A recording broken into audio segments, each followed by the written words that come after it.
Hey guys, welcome back to my channel. And I don't mean to scare you, but yes, you are seeing a cake. Today's tutorial is going to be on this Twix cake. I'm going to show you how I made the layered loaded Twix cake. And included in this video is some mistakes that I made and how I corrected them. Because I'm human also, and I make mistakes. And I want to educate you on how you can fix things instead of giving up. This is also a part 2. Part 1 was my last upload, and that was where I showed you how to make the Twix Truffles. So go back and watch that if you want to see more details on how I did that. So let's get right to today's tutorial. I am going to show you the basics on how I made these truffles. I just used a melting chocolate. Any kind will do. You can even use candy melts if you want to. And if you are good at tempering chocolate, which I am not, you can go ahead and get a higher quality chocolate. But any of them actually work for this purpose. So we melted the chocolate and put it into our silicone molds. I used 2 different silicone molds, and I'm showing you both of them. These are the 2.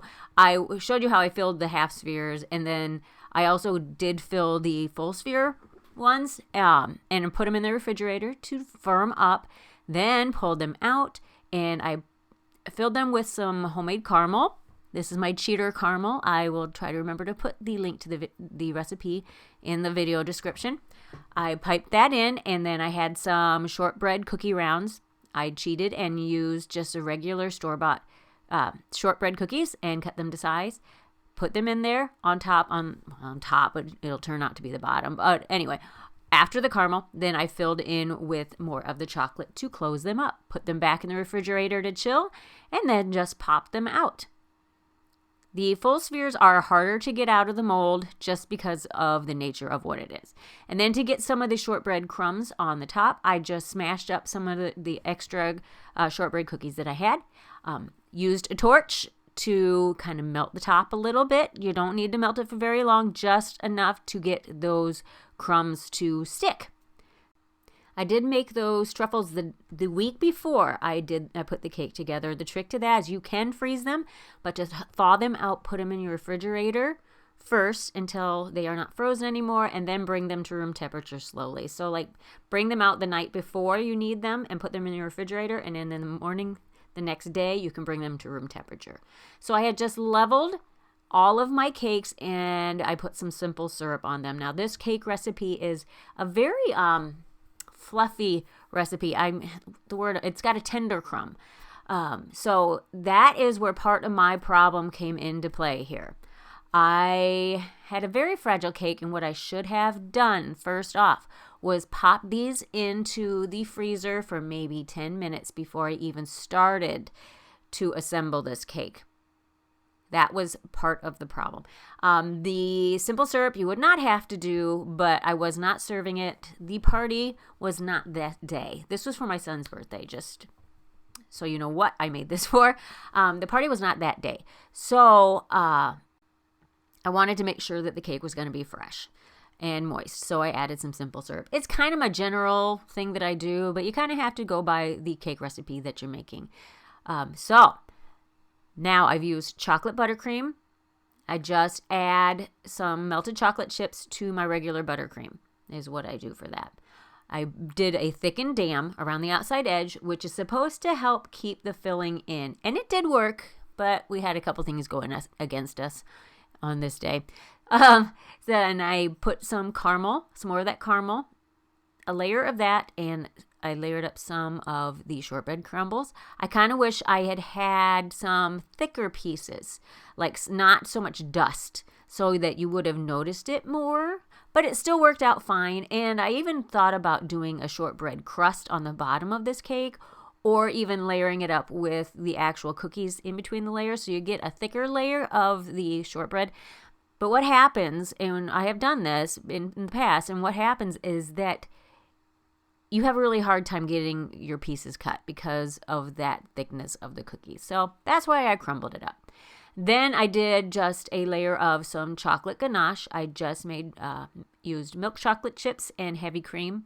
For this, I do a 1-to-1 ratio, 1 part cream to 1 part chocolate. Melted it together and use that as the ganache. Because, Twix has the shortbread, it has the chocolate, and it has the caramel. So we're including all of those elements in this cake. Now I'm just going to continue layering up this cake. You can kind of see how fragile that cake is as I'm layering it up. I should have, at that point right there, put it in the freezer for about 10 to 20 minutes, just so that first stacking, the first 2 layers and the filling would have firmed up. That would have solved, that was another part of the problem. See, I was trying to get this all done in one day. And sometimes it's better to kind of split things up a little bit so that you're not rushed for time. Anyway, so we're doing the same stacking with the caramel and the crumbs from the shortbread cookies, and then the ganache. I'm just kind of making sure that those crumbs go all the way to the edge. My hands are clean, guys. This is for family. They're going to eat it anyways. If you feel better wearing gloves, wear your gloves. More power to you. But anyway, you can kind of see how the cake is starting to bulge, can't you? If you think back to the beginning, or even, go back a little bit in the video, you can definitely see. So I'm trying to push that back in. This is after I had it in the freezer for about 20 minutes. I should have done it in stages. That would have prevented all these problems. But this is how I'm going to fix it. I have more of that chocolate buttercream, and I added more powdered sugar to it. You kind of want it to be almost a clay kind of thickness to it, so that you can manipulate it and fill it in where you need it. Now we need to get our cake more level-sided. So I'm going in with a serrated knife, and I know that some of this caramel is going to ooze out. I was expecting that, but this is how I kind of fix any kind of an oozing, even if you are using a different kind of filling, like a raspberry filling, a strawberry filling, any kind of those fillings that kind of want to ooze out. And if you need to go back in and fix it, you can. Don't give up on it. Seriously, don't give up on it. Chill your cake, first of all. Then go ahead and kind of, once it's firm, it still had a little bit of give to it. I could have left it in the refrigerator for a little bit longer, or the freezer. Again, I was short on time. So once I have kind of cut off the excess, you're cutting off some of your dam there. You kind of know that, but we're going to fix it. Then I'm going back in with my spatula, and I'm kind of gouging out where that caramel is wanting to sneak out. And because I know I'm going to fill that void in right away. And I just kind of roll up that really thickened buttercream in a log. And I'm just kind of jamming it in there where that caramel is wanting to come out. You're kind of spackling your cake. I know that's not a real good word to use for describing food, but literally that's what you're doing. You're kind of spackling and filling in those gaps all the way around. Now I wouldn't gouge out the where the caramel's wanting to come out, or any of your fillings are wanting to come out around the entire cake all at once. Kind of do it in stages, because as you're working on one side, it might be sneaking out the other side and causing bigger problems. So we're going to do a pretty good amount of a crumb coat. That's what this is at this point, a crumb coat. This is not the thickened buttercream. This is the normal buttercream. I put a good amount on there, and because I know that we've got uneven sides, right? So we're trying to level them out. You can do this in stages. You can start with your crumb coat, trying to get it leveled out a little bit. And you can see that it's starting to warm up again and starting to bulge a little bit. So I didn't do a real clean crumb coat. I just needed to shove it in that freezer as quick as possible. Now we are counterbalancing. You can see with the lean, when you have a lean, you've got one side that's pushed in and then the other side that's coming out. So we need to fill in those voids. I put a little bit more on the bottom, on the side where it's dented in, and a little bit more on the top upper corner, catty corner from that side on the top to counterbalance. And yes, you're going to have spots that have pretty thick amount of buttercream. Sometimes it happens. Don't get too worried about it. People are not going to judge you on that. And if they do, well, then they're buttercream haters and we don't need them. Anyway, so now we're back to our normal final coating of buttercream on the cake. Crisis averted. We fixed it, and now we're good to go. So we're just leveling out our sides and trying to get a pretty clean corner on the upper edge there. But I know we're going to have this drip, this double drip. So I'm not going to worry too much about it. That, and I'm using the crumbs, the shortbread crumbs, again, along the bottom edge as a decoration. So you're not really going to see a lot of that buttercream. Overall, just you want your sides to be level up and down and the top level across the top. That was the main goal here. But even if you have a cake where you don't have decorations to hide those things, you just pop it in the refrigerator after your first layer of buttercream. And if you need to go back in and fine tune it, that's fine. Just do that after you've chilled it. So now this is the same caramel that I've used throughout. And this is a thicker caramel. So I heated it up to try to get it a little bit more flowy, because the thickness of the caramel plus the chilled buttercream, because I chilled it after I put the crumbs on there, it's going to want to thicken up real quick on you right away. So honestly, it was a little thicker than I wanted, but I was actually fine with it because we like caramel in this house.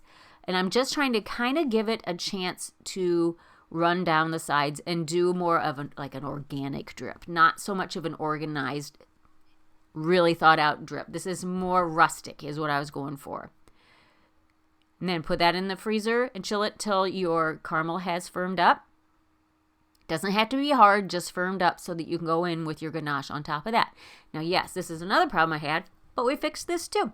This was a nightmare kind of in certain, not a big nightmare. I don't want to say a big nightmare, but we had some things to fix on this one. So anyway, those drips, they kind of, since the caramel was thicker, they didn't do a real smooth, gradual drip. They just kind of like dripped off, if you know what I'm saying. You can see it right there. Again, pop it into your freezer, bring it out after it is firmed up, and just do some doctoring. That buttercream is firm, so you can kind of do some scraping and cleaning on there a little bit. And just kind of smooth the edges of the drip with your palette knife, or even with your finger if your hands are clean, just to kind of smooth it out. And now I'm using a star tip and just doing some dollops. Sorry, the lighting, it was cloudy, sunny day, so you can kind of see the lighting is kind of changing. This is in my house, so my lighting is not the best here. Okay, so we did some dollops with the buttercream.